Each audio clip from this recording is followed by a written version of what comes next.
is really, really important to understand so you don't fail in your fitness journey. When I was in high school, after my sophomore year in baseball, I started to get recruited pretty heavily by colleges. And there was even a couple area scouts for major league teams that came to see me play. And I remember there was this Tampa Bay Rays scout that sent me a couple letters.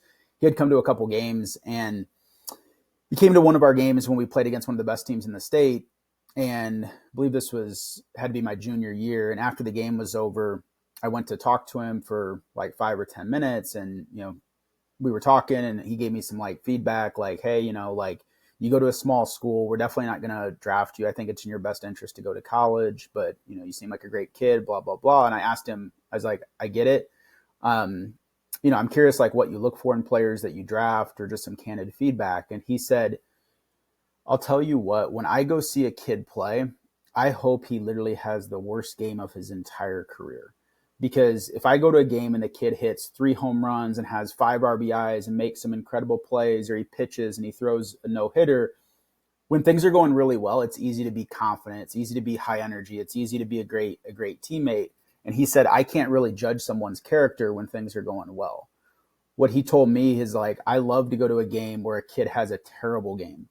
He goes 0 for 4 at the plate. He strikes out 3 times. He leaves 9 runners on base. He makes a couple errors.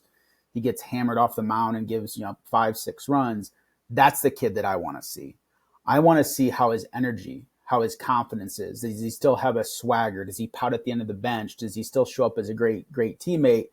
Because if not, that's not a kid that we want to draft, because baseball is a game of failure. You're going to fail way more than you succeed, because if you fail 7 out of 10 times, you're still going to end up in the Hall of Fame.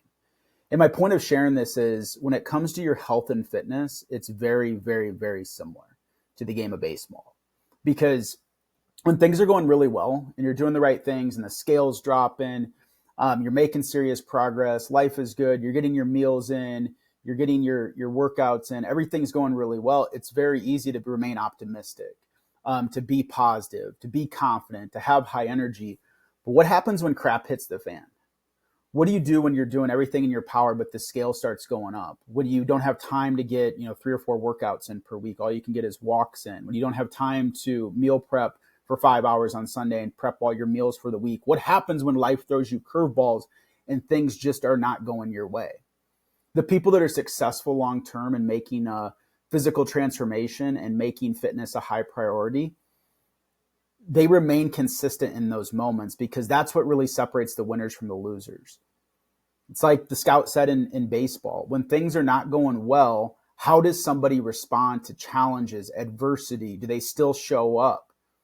Most people don't. Most people quit. They're like, well, this isn't worth it. I'm putting in effort. Things aren't going my way. I'm going to wait until life slows down. And then boom, they start making excuses, right? What that scout said to me now, 15, 20 years ago at this point, I still think about that to this day. And I shared this with our clients the other day, because those are the things that matter. And this can be applied to any area of life, obviously, but specifically in people's health and fitness journey.